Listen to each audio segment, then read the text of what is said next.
Hello again, everybody, and welcome to another Geo-Institute live stream. All day, people have been asking me, isn't that a Christmas tree? And I guess technically it is, or it could be. But today, and around this day, it is a Terzaghi tree. Uh, It's attached to a very short cord, so I won't bring it over here because disaster could ensue. But we decorate our Terzaghi tree every year with ornaments of past Terzaghi award winners, past Terzaghi lecturers. We have some GI colored teal ornaments that hang on there, and a couple of ornaments of Karl Terzaghi stamps from countries where he was honored by their postal services. My name is Brad Keeler. I'm the director of the Geo-Institute, and we are here for the 10th time on Terzaghi Day. Kind of unbelievable that we've done this 10 times. The last 6, I believe, have been live stream events as the centerpiece of the day. Of course, it's called Terzaghi Day because it's the birthday of Karl Terzaghi, who's the father or the grandfather or the parent. I guess he could be an uncle as well of soil mechanics and kind of therefore geotechnical engineering. If you don't know anything about the Geo-Institute, after you watch this today, it's a great time to head over to Geo-Institute. I kind of went Australian there for a minute, geoinstitute.org, and learn all kinds of things about us, including that we're a technical society with about 12,000 members, most of whom are geotechnical engineers and or geologists, and that we are part of the American Society of Civil Engineers. While you are there, what better time than Terzaghi Day? I mean, literally any other day of the year, but I'd like you to do it today to make a contribution to our student programs. There is a link right on the homepage called Student Participation Fund. Click on that. It'll walk you through it. There are some amazing thank you gifts for donors, including Ralph Peck bobbleheads. We don't have any of the Karl Terzaghi ones left, but we do have Ralph Peck bobbleheads. We would love it if you would pick up one of those. Contribution of $96 or more will get one of those delivered right to you if you're in the US and Canada. We have gifts at all different levels, and we would love to have your contribution for student programs as we try and endow that fund. If you like what you see today, and I think you will, it's Terzaghi Day, for crying out loud, you should click like, subscribe, and get notifications, and we will let you know every time we post something to the YouTube channel. With all that flowery pomp and circumstance out of the way, our guest, coming to us from suburban Philadelphia, from GEI Consultants, it is our current Geo-Institute president. This is the first time we've ever had the GI president do the Terzaghi Day talk. It is Helen Robinson. Helen, thank you. I didn't read your bio at all, but I don't know that the people want more of an introduction to you. Thank you for doing this today, and I think we're going to have some fun. Happy Terzaghi Day. Happy Terzaghi Day, Brad. I am really excited and honored to be part of this. So we're going to have a presentation from Helen today. After that's over, we're going to do some Q&A. So if you have questions about the presentation, Helen can answer your foundation questions another day. If you want to get in her technical expertise, there's another 364 days where she can do that. Today, it's going to be all about Karl Terzaghi, and we have a special surprise in Helen's presentation, the first time that we've ever done this before. So Helen, take it away. Let's hear the Terzaghi Day talk. Okay, thanks, Brad. All right, can you see my screen? It looks amazing, yes. Okay, so today we are going to celebrate the Doctor's Terzaghi on Terzaghi Day. That's right. On this 142nd anniversary of Karl Terzaghi's birth, we're going to celebrate both doctors in the marriage, Ruth and Karl, and we're going to talk a little bit about their lives, their accomplishments, first separately, then how they collaborated. And then I'm going to talk a little bit about some of those messages and those lessons that we learned from them. So here's photos of Ruth and Karl. They're absolutely, without a doubt, pioneers in geotechnical engineering and geology. And again, we'll talk about the lessons that we learned from them. First, and in preparation for Terzaghi Day, I went back and watched some of the previous Terzaghi Day lectures and was overwhelmed with the wealth of information that everyone provided. And I wanted to say that I'm not a Terzaghi expert, and I really appreciate all of the materials that I found online and in the previous lectures and in Geostrata that were provided by several people, key contributors being Sebastian Lobo Guerrero, Michael Bennett, Robert Thompson, Ben Felinius, etc. So I will attempt to present his life, and there is certainly much more that you could learn with these other resources. So Karl was born in Prague in 1883. He initially trained as a mechanical engineer in Vienna. And then when he started doing his early engineering work, it ended up being on geology and rock behavior. And he got very interested in soil mechanics. And he was intrigued by these field challenges, actual construction work and how to get the results that he wanted. He did his graduate research in Graz and was awarded a Doctor of Technical Sciences. That is like our PhD. And then he did his dissertation. That was on reinforced concrete design for dam foundations. And then after that, he traveled to the US. He toured around the US. He saw tunneling work. He saw rock blasting. And he really became hungry to better understand the mechanics behind everything, but he was whisked away because World War I was beginning, and he became a lieutenant in the Austro-Hungarian army. And thankfully, he was reassigned, and his skills were put to good use as a professor of civil engineering at the Royal Ottoman College. After that, this is like when all the good stuff happened. From 1916 to 1925, he did this intense work in Turkey, and it could be equated to a period of scientific rebirth. He basically dug deep and said, I think we need a whole body of knowledge in order to progress and move soil mechanics into more of an engineering art, but it doesn't exist. So I'm going to create it. And so that's exactly what he did. He did many, many experiments, came up with his own tools to perform the experiments, and recorded everything and started to build that body of knowledge. And then that's what he published in Erdbaumechanik in 1925. And this is the famous volume that lays the foundation for soil mechanics. After that, he came back to the US. He taught at MIT for a while, then at Harvard, and as you all know, mentored the next generation of geotechnical engineers. I mean, it was very difficult to summarize his contributions to engineering, but here are a few. He developed the theory of effective stress and soil consolidation. He advanced landslides, foundations, dam safety. He really had a wide breadth of interests and applications. He also advocated for the integration of geology and engineering practice. He understood they went hand in hand. And his work remains the cornerstone of modern geotechnical engineering. Okay, now let's switch over to Ruth. Dr. Ruth Dodgett Terzaghi was an acclaimed geologist.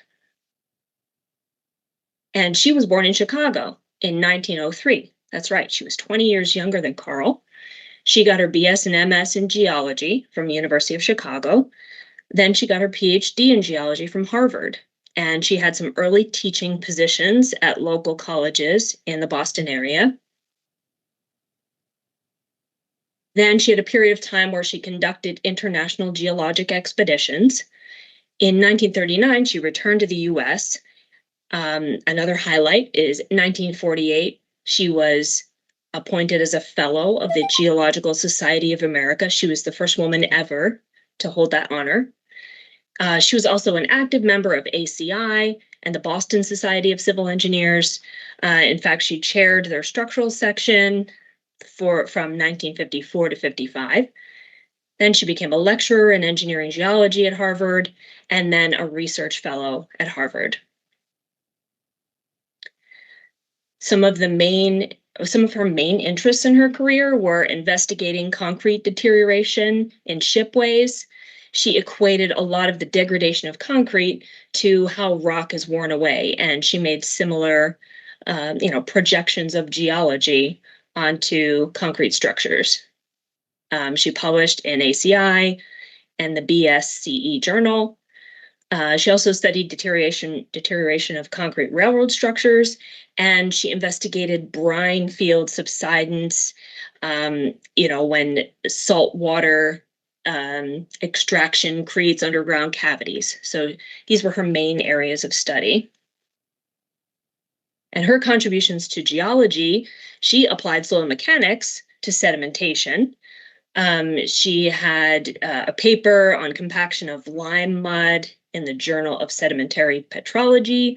She studied this granite on Head Harbor Island in Maine. Probably her best known paper is Sources of Error in Joint Surveys in Geotechnique. And she was well known for her roles as collaborator, researcher, editor, and teacher.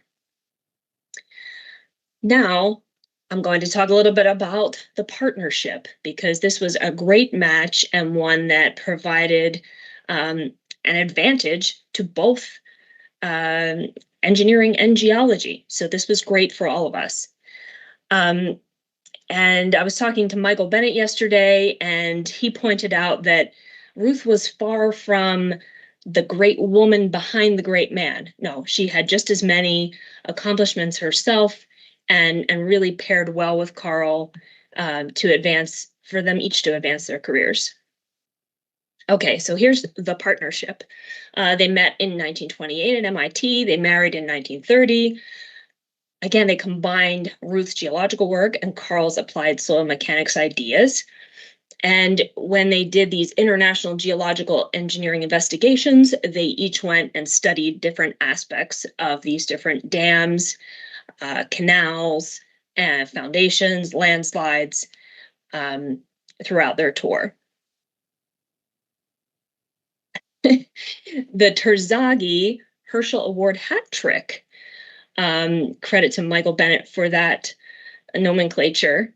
So the Boston Society of Civil Engineers bestows the Clemens Herschel Award annually, and it's to papers which have, quote, been particularly useful or commendable. That's the criteria. And the doctors Terzaghi took it 3 times. So first, Karl in 1926 with driven pile observational methods. This was all about, he was insistent that as you're driving the pile, you're measuring the penetration, you're measuring the force delivered to the pile.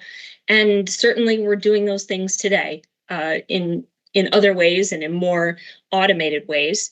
But he urged the community that this is what needed to be done when installing deep foundations.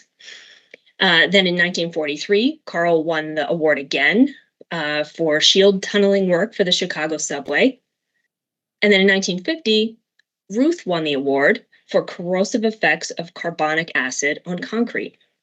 So I think this is really cool. Fantastic. Okay, now let's talk about some of the principles that the doctors Terzaghi sort of brought out in their life that I think still apply to us. You could say lessons learned or lessons that carry on. So this is a quote from Karl. For every recorded instance of flagrant contradiction between what foundation engineers anticipated and what they experienced afterward, 10 others could be named which were hushed up. Okay, that's very disturbing, but it illustrates this lack of understanding of what was happening during construction. They didn't have the knowledge to back it up. They had some theories, and some of the theories were completely unfounded because they didn't have the experimental research to, provide that information. And again, since there wasn't that body of knowledge in existence, Karl built that. And one of the things that really irked him was that subsurface conditions would be described in broad brush terms. And,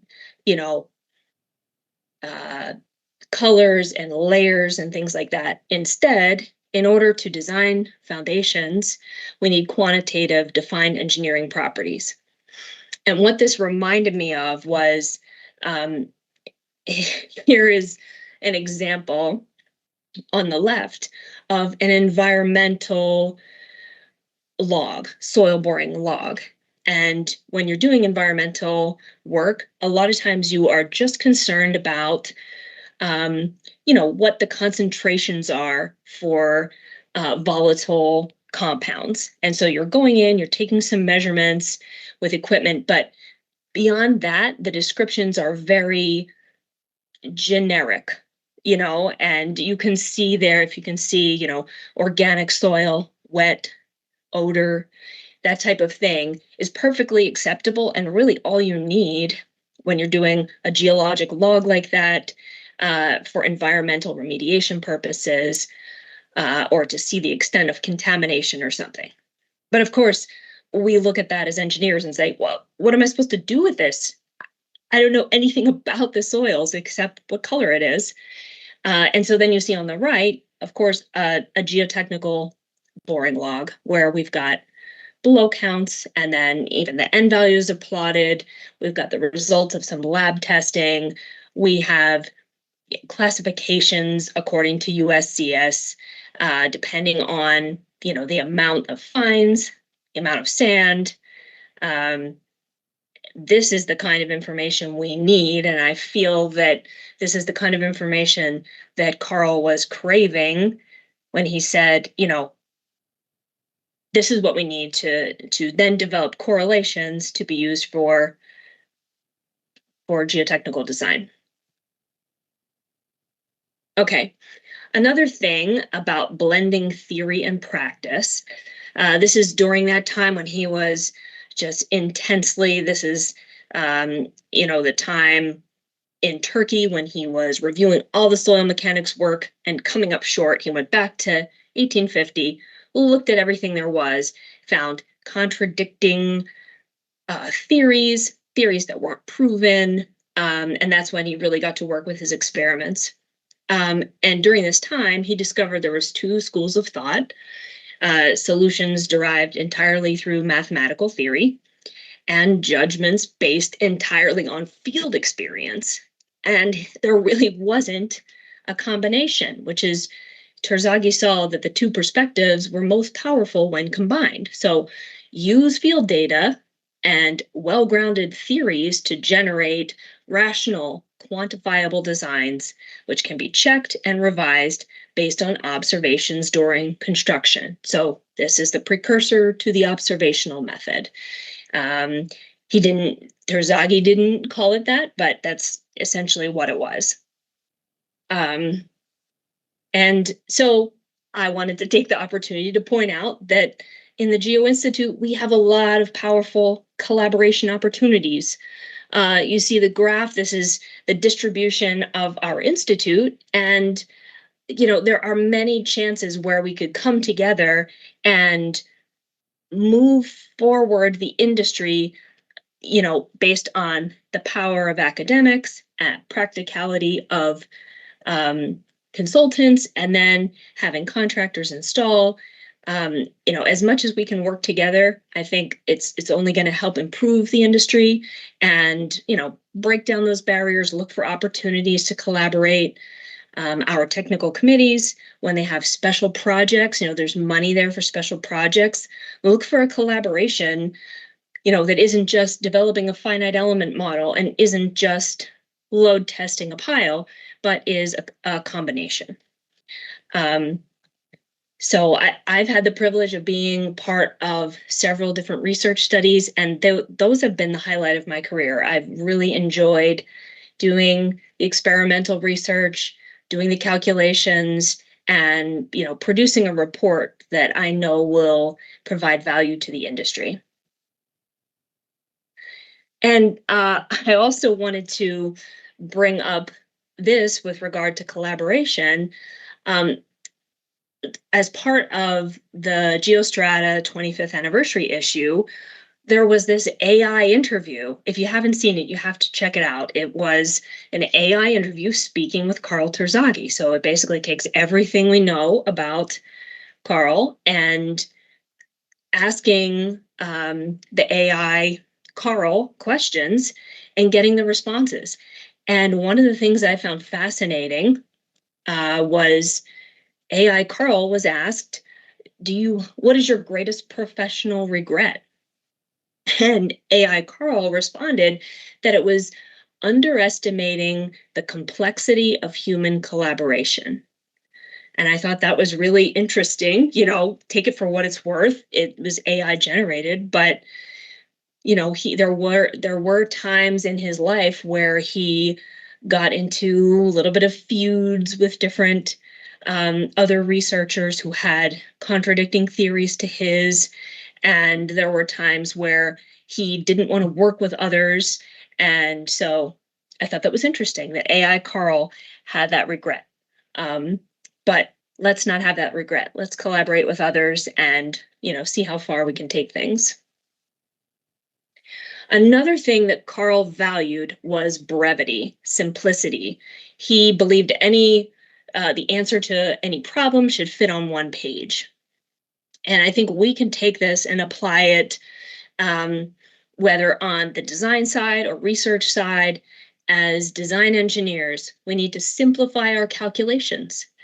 A lot of times you could just really dig in deep when you're, for example, designing piles, and you could calculate the load on every single pile, and you could come up with a length for every single pile that might differ slightly based on, the bond that you're getting if you had, say, a micropile. But it just isn't practical. And it could also lead to issues in the field when you're constructing it and you have a plan with 100 micropiles and they differ in length by 6 inches or 8 inches. And this becomes then a thing where you're in the field trying to keep track of which pile was drilled to which length. And in the end, it's simpler and more efficient to pick the same length for all of them within reason. I mean, if you have drastically different loads, of course you could, have pile type 1 and pile type 2, etc. But these are things that we should simplify the calculations. Also confirm constructability. If you see in the picture on the right, this is a micropile rig, and it's got these jaws around the casing that hold the casing or the drill string. And you need to make sure that if you are putting a micropile on the plan and it is right up against a building, that you have room, that you have space for the rig to come up. And a lot of times when we're so just down in the weeds of the calculations, we forget about constructability. Can someone build this? Can they actually make that weld in the field? Or are they not going to be able to get back there in a reasonable way? And then on the research side, consider the application and consider the tolerance. So, if you're dealing with something very tiny and in the end, it doesn't make a difference depending on the properties that you're assuming and the models that you're running. If in practice, something and increments that small wouldn't be used or wouldn't make a difference, then adjust and try to make it more practical. So this is another area where collaboration is important so that we can move together with not wasting time and creating things that are powerful and effective. Let's see. Lastly, I'm going to talk about the importance of mentorship. And this is the lesson from Ruth. She was extremely involved in the industry.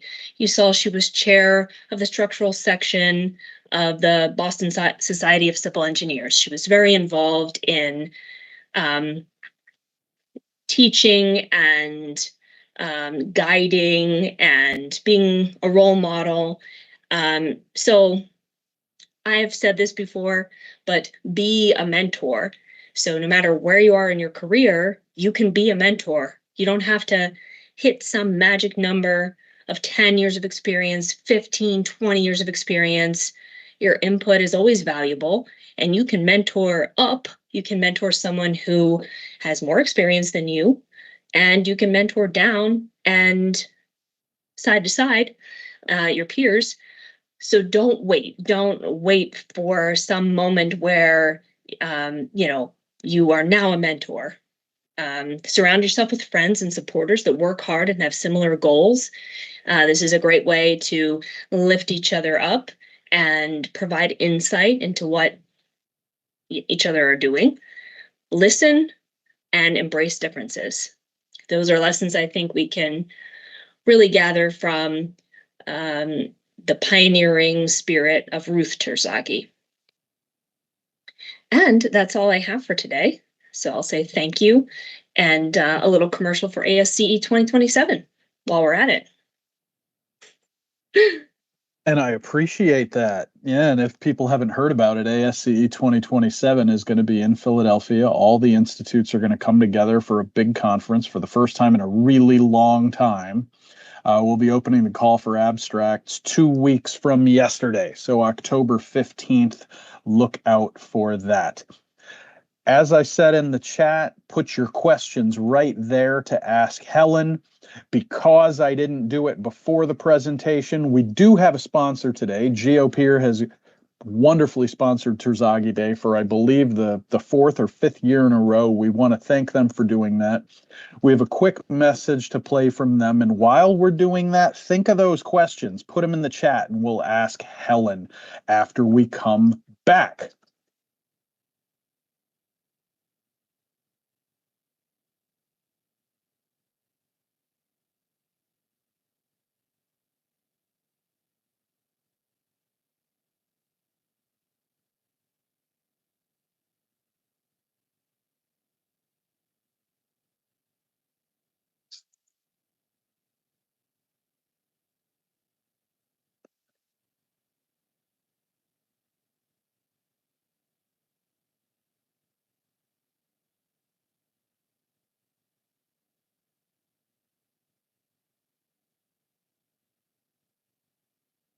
Thanks again to Geopier for sponsoring Terzaghi Day.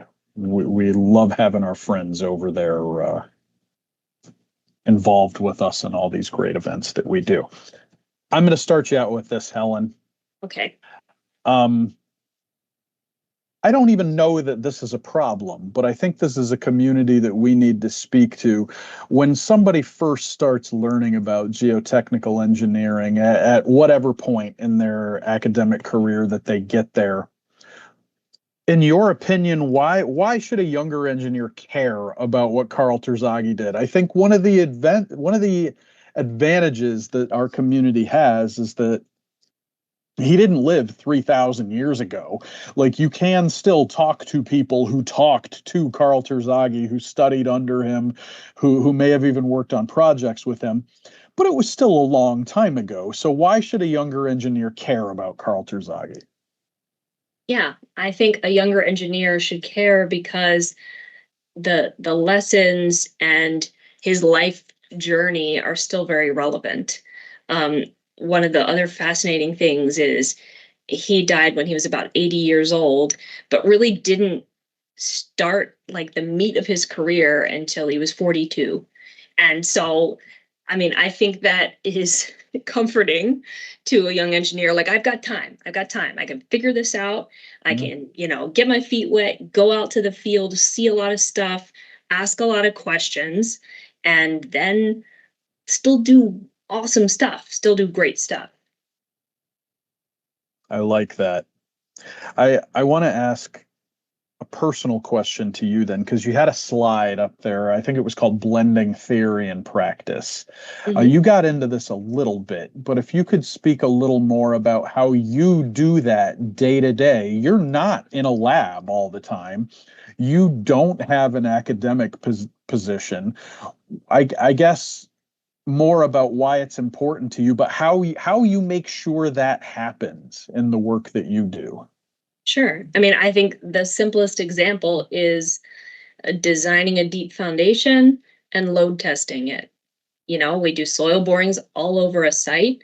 They're certainly just discrete examples of what the soil is like in those places. And then we're designing a foundation that goes in between all of them. And we're using engineering judgment to, design those foundations and decide how much load they can carry. And then, like, the best part is we get to see actually how much load they carry, and we go out there and do a load test. And if we're really lucky, the contractor will let us keep going and fail the element. So we get to know its ultimate capacity instead of just prove that, yes, this element can carry 2 times the design load or 2.5 times the design load. We get to really take it further. And I think that's great because then you can see how close was I, you know, that's fun to see and then to learn from that. And another important thing is going back, if you've done the soil borings and you've classified the soil, you've looked at it in the lab, maybe you aren't sure of some of them. So you send that for lab testing and then you get it back. And again, you get to see, there's 15% fines. I really thought this was, a finer material, and you get that validation, which is fun. And so I to me, that's, theory into practice. And then you just get good at going back and forth between the two. So we're going to go a little bit windy here. I promise everybody out there who has put questions in the chat, we are going to get to them, but I'm moderator today. So, but this one's good. So and it's an analogy. So get ready. You got to see the whole thing through, Helen. Don't panic. All right. We played Oasis as the music before we went live today. A lot of people gave Oasis a hard time about ripping other people off, especially the Beatles. But a lot of other people also make the argument that the Beatles had the good luck of coming along at a time when a lot of, rock was very young. There hadn't been a lot of true rock bands before them. And so everything they came up with was original. It was different. It was new. You talked about it a little bit in your presentation, some of the advances in foundation engineering that Karl Terzaghi made during his career. But a lot of new things were happening in foundation engineering during that time. For you, from your perspective, what should we be really excited about today? Innovations in foundation engineering. What are our oases? that was a windy road. We got there. We got there. I think maybe the answer is more instant gratification. So now we don't have to wait as long to find out, to do that load testing, for example. We have things like measurement while drilling. So, we're installing an element and we're getting the feedback immediately. I think Karl would love that. I think he'd be super excited about all the data we can collect and that we can use drones to shoot points on the face of an excavation to see how much deflection is happening, and that you could do it really often, and that you could, have instrumentation in the ground, like inclinometers and piezometers, and set them to read every 30 seconds if you wanted to have just a giant amount of data for some reason. You could do that. And I think he would love that. I think he would love that, those advances, and it would be like, wow, that's amazing that they have that, and I wish I had that, and all. Yeah. So I think the data and the access to it is really powerful. So we've got one that's sort of related here. It's about a very exciting advance that I guess we probably could not have made it through the entire hour without bringing up AI. And so this is our first audience question that we'll get to here, and it's from Somya Deep. Um, he says, when you talk about Karl Terzaghi, who was a hardcore experimentalist, I love that phrase, by the way. How much do you think our approach to learning geotech should change with the onset of AI or computational methods? Mm-hmm. I think that's a great question, and I think we're still trying to figure that out. Um, I think a lot of people are feeling very cautious about AI and what might happen if we harness it. But I mean, to me, it's just so powerful to be able to go through thousands of papers of research and be able to get a summary. And yes, you still have to go through and make sure it's reasonable and maybe, check some references. But um, I think it's great that we have that ability and opportunity. And I do think it's going to allow us to, one, see what people are doing elsewhere. You may be working on something in kind of in a vacuum and not realize that people in other parts of the world are also working on the same problem.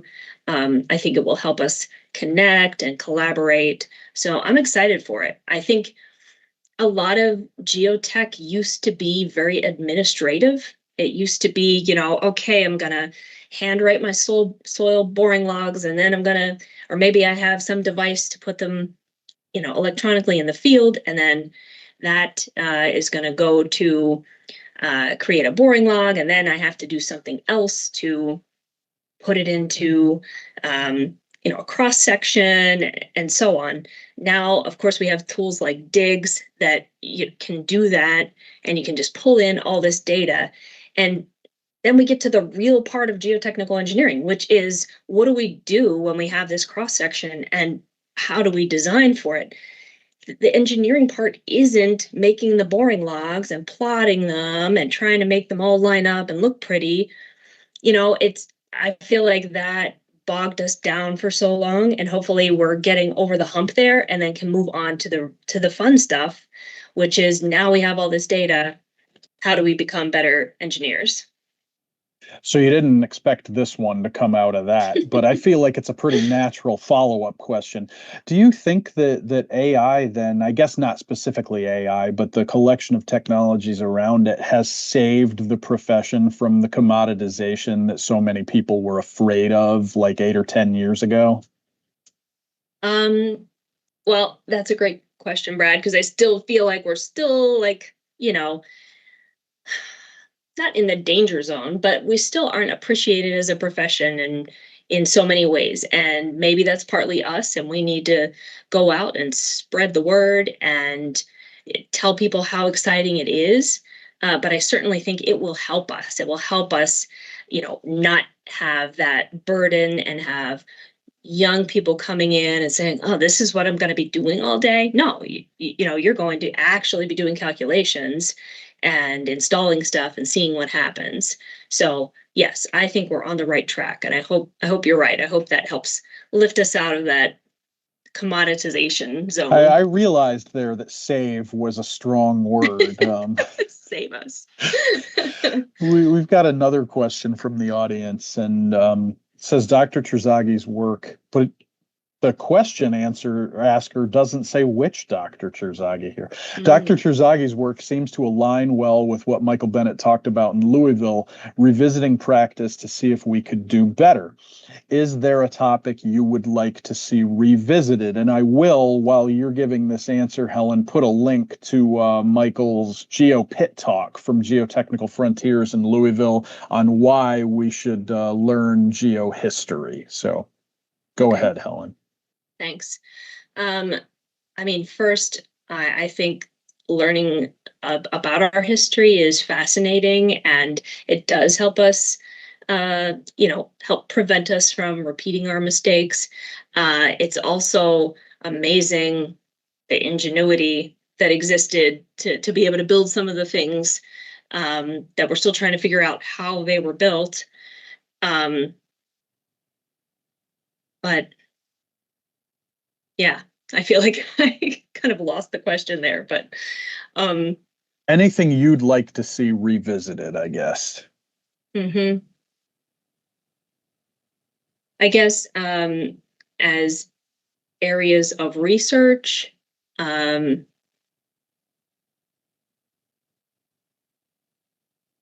certainly think that anything that has to do with, dams and water and how water moves through the soil is still very important, and that it's still a challenge for us. And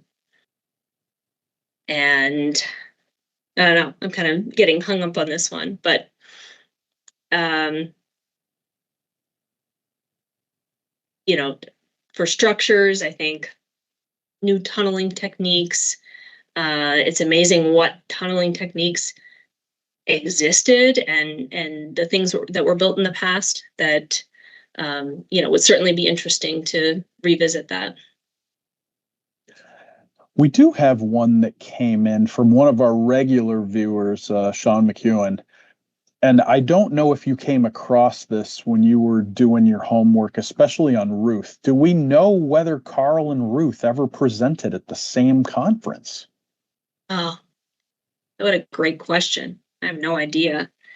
I mean, you'd think they're both at Harvard together. They probably had a lot of, dialogue together, but I don't know. That's definitely something we need AI for. Or one of those BSCE events that it seems improbable that they wouldn't have, but right. You never really know, I guess. Yeah. So let's go back to a question about Ruth here. I mean, and it's a simple one. What part of Ruth Terzaghi's career do you feel like you relate to the most? Thanks, Brad. I feel like, it's amazing what she was able to accomplish as a woman at that time. Of course, maybe she did have the benefit of the Terzaghi name, because it seemed to allow her to be the first woman to do a lot of things. And I guess I relate to, I don't know exactly how she felt, but, sometimes, especially in the beginning of my career, I was the only woman in the room. It's certainly gotten a lot better 22 years later, but a lot of times it felt like you had to be bigger and better and go out of your way to make a point, or you had to be precise with your language, and that you were just being scrutinized and judged more. And so I feel like I relate to how she may have felt with that audience, but also she seems like she was very strong, competent, determined, and just paving her own way also. So I think she's certainly a role model and, somebody we need to remember on Terzaghi Day. I guess that answers the next question, why you felt inspired to include her in the presentation today, because nobody else has yet when we've done this event. I mean, I know we always focus on Karl Terzaghi. As you were looking, and I know you had Michael, who's an amazing resource here to help you out, how difficult was it to find information about her? Yeah, like you said, thankfully, Michael shared his research.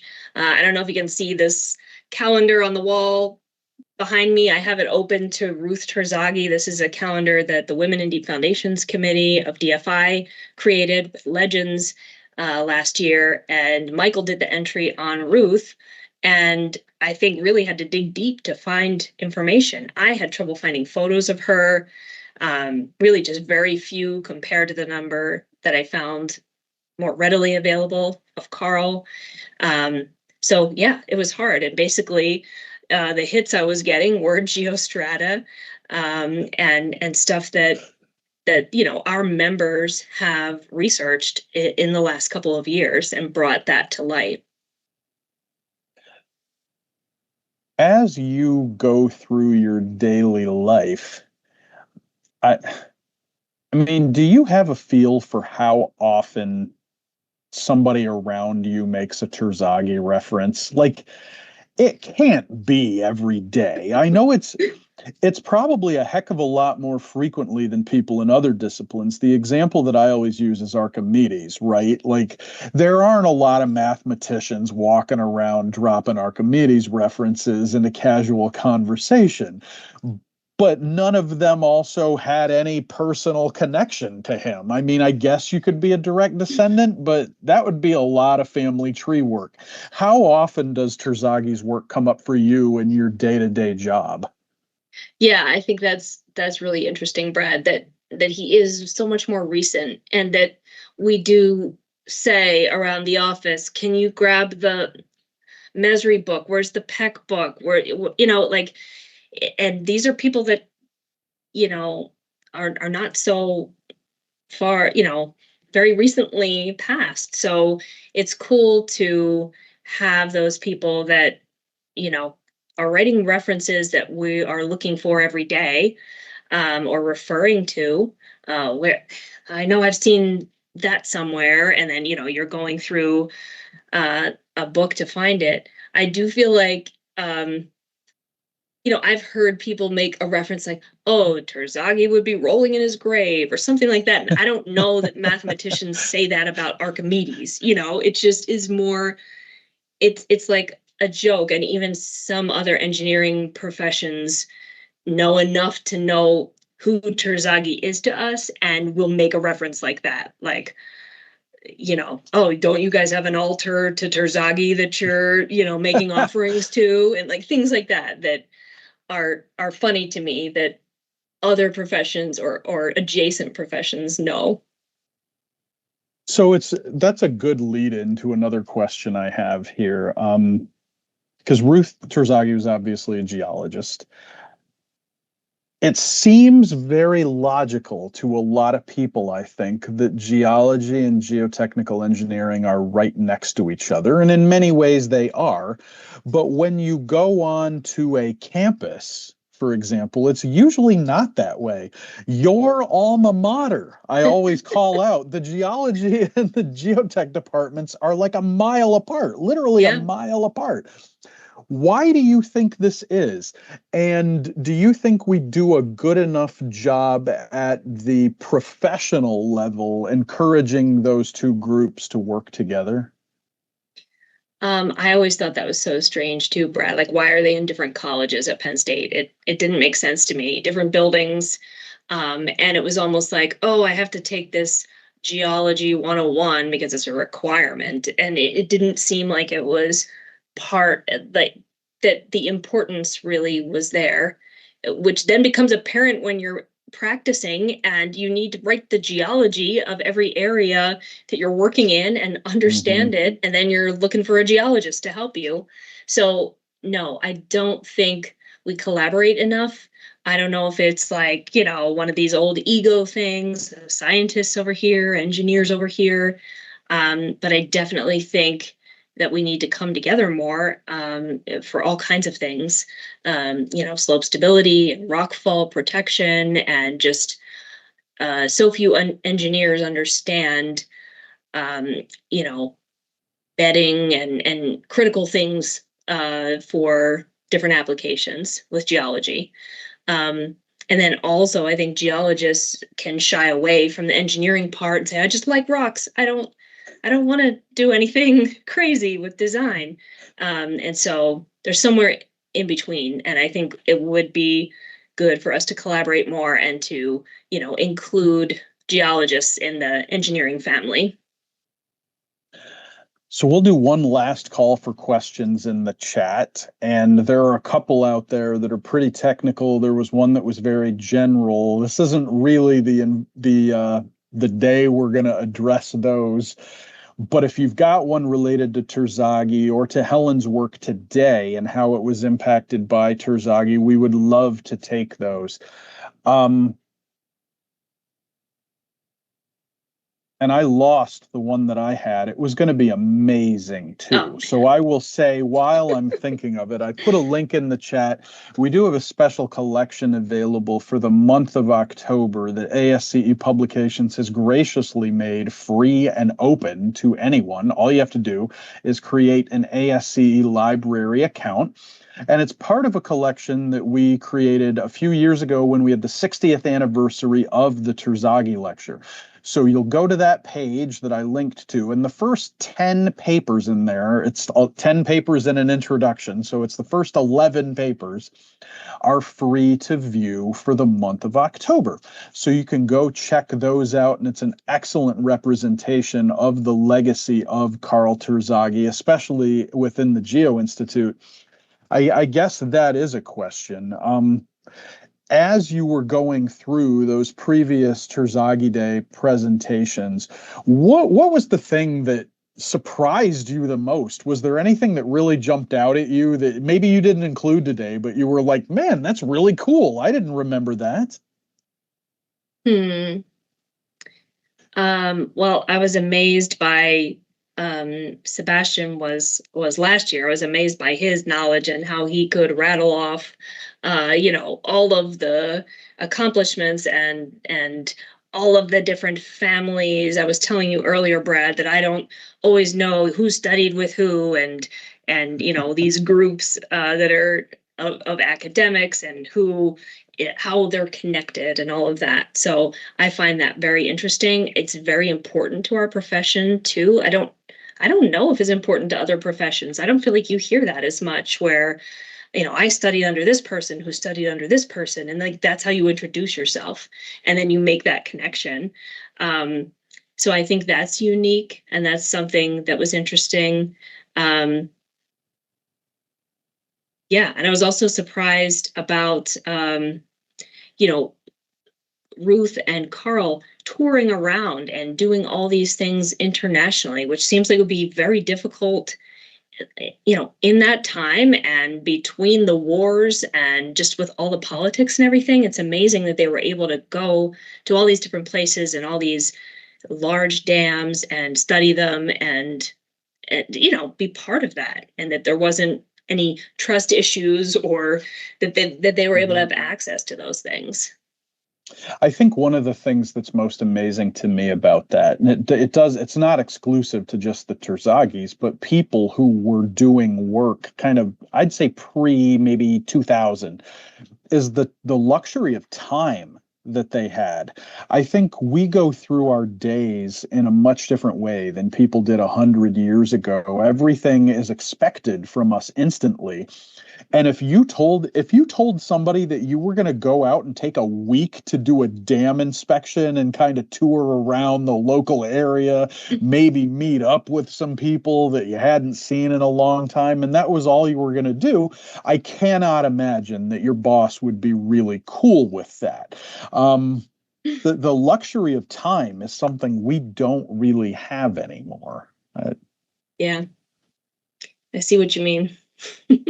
So for everybody who joined us today, thank you, especially those who asked us questions. That's what's making the live streams really valuable, vibrant, full of energy. We love it. Thank you for putting your questions in there. And if we didn't get to yours, we do apologize.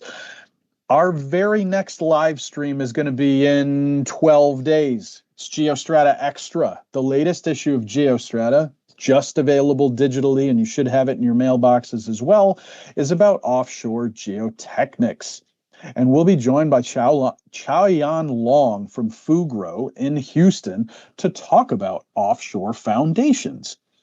You want to tune in for that. You can register for free on Eventbrite, as well as all of our other upcoming live streams there. We have a couple of spooky ones at the end of the month that you will not want to miss out on.